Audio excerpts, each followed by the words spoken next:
Hey, this is Pastor James coming to you with a midweek message to give you some encouragement and with some big news that I pray will get you excited about what God has in store for your future. The big idea that I'd like to share with you first is this simple one, actually, which is that faith is a miracle. You know, faith comes from God, and anybody who's ever received faith has noted a difference in their life. It's transformed them. It's changed the way that they've looked at their life, at the world, at the things that are happening in the world. The question I have for you is a simple one too. What is your faith barometer right now? If you were to kind of take your pulse or the pulse of your faith, what would you say it is? Does it look like a vibrant faith, or does it feel like somewhat diminished? Are you full of vitality in your faith, or are you looking for more? You know, the Bible actually tells us that when we have faith, we become more loving, and we have this exuberant, overwhelming understanding of love that defines us as people. Now, hear these words from Ephesians chapter 3. It says these words, "I ask that Christ will live in your hearts through faith. And as a result of having strong roots in love, I ask that you will have the power to grasp love's width and breadth and height and depth, and together with all believers. And I ask that you'll know the love of Christ that is beyond all knowledge, so that you will be entirely filled with the fullness of God." Now imagine that. Paul's prayer for us is that we would know God's fullness, that we would be filled with God's love. See, the big idea that we can take away from this right now is that when Jesus gives us faith, we are then on the path to experience and express total love. You know, you have an opportunity to understand love and understand God because of Jesus Christ. When you get to know Jesus and when you have faith, Jesus is actually alive inside of you, and he's transforming you so that you become not just a recipient of love, but someone who actually sends love out every single day. So I pray that actually this prayer that Paul prayed for you and me 2,000 years ago would actually start taking root in us even more today, that we would find ourselves transformed more and more so that our faith is more vibrant, and always recognizing that every time we have faith, it's not because of anything that we've done or any credit that we can give to ourselves. It's always a miracle from God.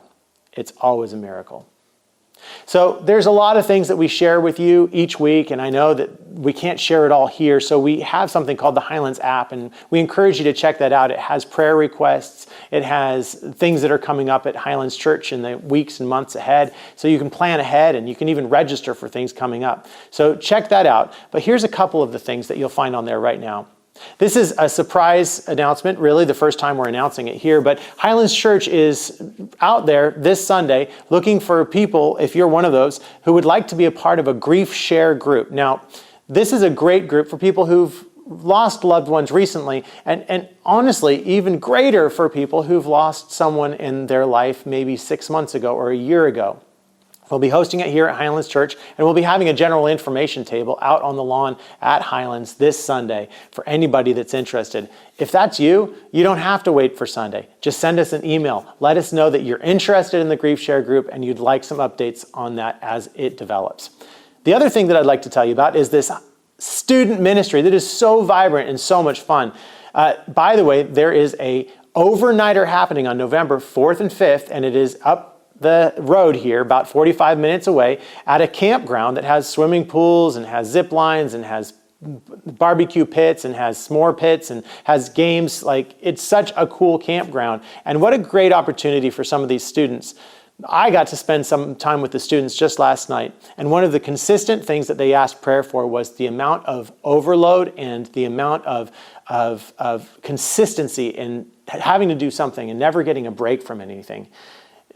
As adults, we need to encourage the kids to live a balanced life where they take time out. This 24 hours will be life-changing for some of the kids. And for all of the kids, it will transform their experience of life because they will slow down and they will learn to take a breath. And they will find Jesus in those moments.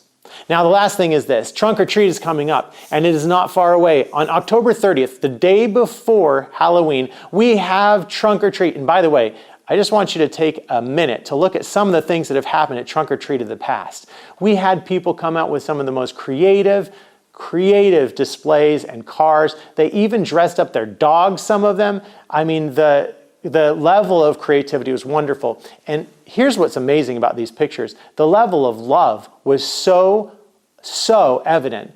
There were so many people who were just willing to do something really sacrificial and kind with their time in order to lift up these kids and these neighbors through what was a difficult time last year. Well, guess what? We get to do it again this year, and we have right now 50 cars that are signed up for the parking lot, and there's about 11 spots left, and we'd love you to be a part of it. Now, the other thing that we could really use help with is we're going to be taking pictures of the kids in their costumes in front of a green screen here inside the church, and we want that experience to be a really cool one as they enter into the church, and this is hundreds, if not thousands of kids that come here to Highlands Church for this Trunk or Treat Festival. We have no reason to believe that it will be any different this year, especially, think about it, it's on a Sunday night, the night before Halloween. So it is going to be so much fun. And we are going to connect with these kids and let them know at that night, we're going to let them know about the great things we have coming up, the little fun things that we have planned for November, where they can jump in and celebrate with us.